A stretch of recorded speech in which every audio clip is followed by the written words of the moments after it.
بسم الله الرحمن الرحیم.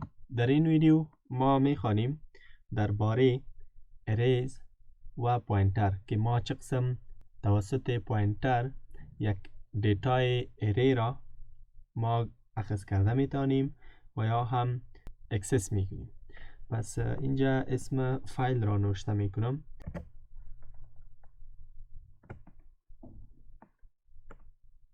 array and pointers .c باید از اندرسکور استفاده کنم تا برای ما یک سی فایل آن ساخته شود. بعداً در اینجا ما باز هم تمپلیت ساده را اول نوشته میکنیم که عبارت از include stdio.h می باشد و فانکشن من می باشد. از همه اول ما یک اری را معرفی می کنیم، مثلا نمبرز داشته باشه و مساوی قرار میدیم، مثلا به 1 2 3 4 5 و فقط 5 زیاد نمیگیریم تا. خب بعد از این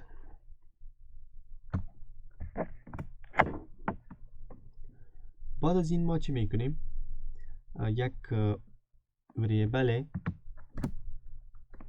برای پوینتر میگیریم ستار ptr یا هر آن چیزی که شما اسم آن را از طرف خود نوشته میکنین، نوشته کرده میتوانید. در اینجا ما میگیریم نمبرز. خود ادرس نمبر را فعلا ما نمبر را در ptr استور کردیم، ولی اگر ما بیایم پرینت میکنم اول که برای ما این چی پرینت میکند، نوشته میکنیم %d \n و همچنان ما باید اینجا نوشته کنم مثلا خب first element of یا first element بعد از کاما star ptr و اختتامیه. بعد از کنترل اسم کد خود را رن کردم توسط کنترل آلت n و میبینیم که برای ما یک پرینت کرد. یک چرا پرینت کرد؟ من میام اینجا 7 نوشته میکنم، اینجا 4 نوشته میکنم، اینجا 9 نوشته میکنم و اینجا 2 نوشته میکنم، در اخیر هم 5. باز بعد از کنترل اسم پروگرام خود را رن کردم و برای ما این بار 7 پرینت کرد. چرا؟ در ptr ما فقط الیمنت اول را گرفتیم. اگر ما بخواهیم الیمنت دوم سوم چهارم را، پس آن را ما چه قسم میگیریم؟ میاییم نوشته میکنیم مثلا دوم را میگیریم second element. بعد از %d در اینجا نوشته میکنم چون پوینتر است پس مثبت 1. بعد از کنترل اس باز هم رن میکنم، اول 7 دوم 4 اولش 7 و دومش 4 و همین ترتیب ما میتوانیم توسط پوینتر دیتای آن را دانه به دانه چک کرده و یا پرینت کرده بریم. این را خب ما فهمیدیم و یا هم ما میتوانستیم first element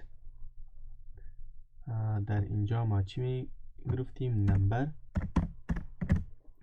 و در نمبر چی می کردیم؟ 0. هر نمبر نمی باشه، نمبرز می باشد. می بینیم کنترل آلت n برای ما 7 کشید. ما می توانستیم آن را به این طریقه، این از طریقه پوینتر آن می باشد. میاییم حال به مثالی که همه اینها را ما توسط فار لوپ باید چه قسم پرینت کنیم. میایم این را البته ما کامنت میکنم، کنترل فارورد سلش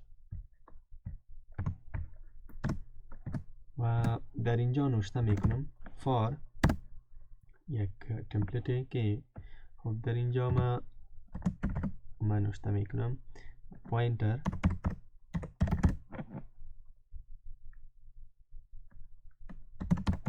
pointing to the first element of the array, to the first element of the array.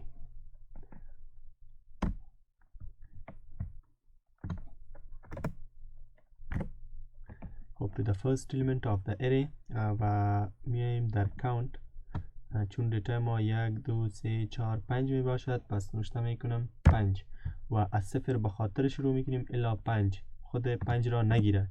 خود 5 را چه قسم نمیگیره؟ باز مثلا سوال پیدا می شود برای ما که میگوید ما خود 5 را نگرفتیم، پس آخرین چرا برای ما پرینت نمی شود؟ چرا باید ما 5 را همچنان مساوی بگیریم؟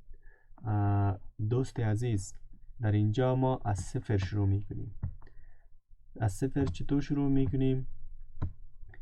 که یک بار صفر گرفت میاد خود اندکس صفر 1 2 3 4 پس 5 از کجا باید ما بگیریم؟ به این ترتیب ما میگیریم دیتای خود را پیش میبریم. ما میایم در اینجا پرینت میکنیم، مستقیم پرینت میکنیم. خب بعد از پرینتف ما نوشته میکنم element %d element %d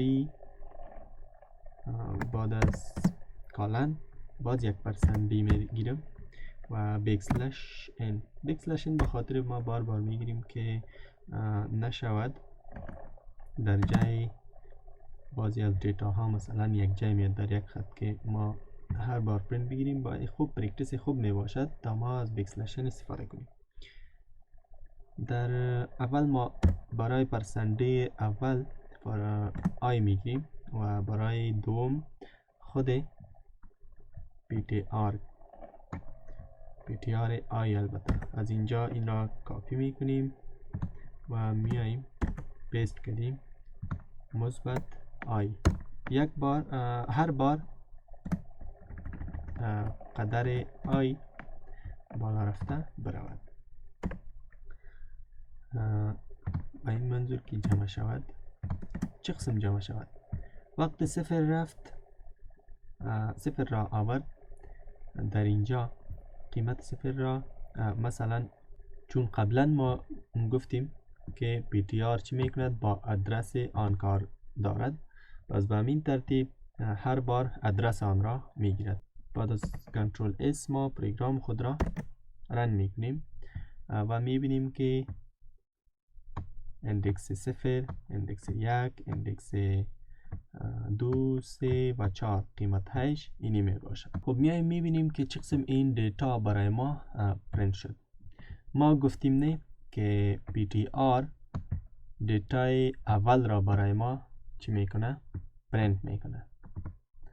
خب وقتی که دیتای اول را صفر را ما گرفتیم، پس در صفر آمد همین ptr را گرفت و در ptr چی را کرد؟ صفر را ادرس صفر را برای ما گرفت.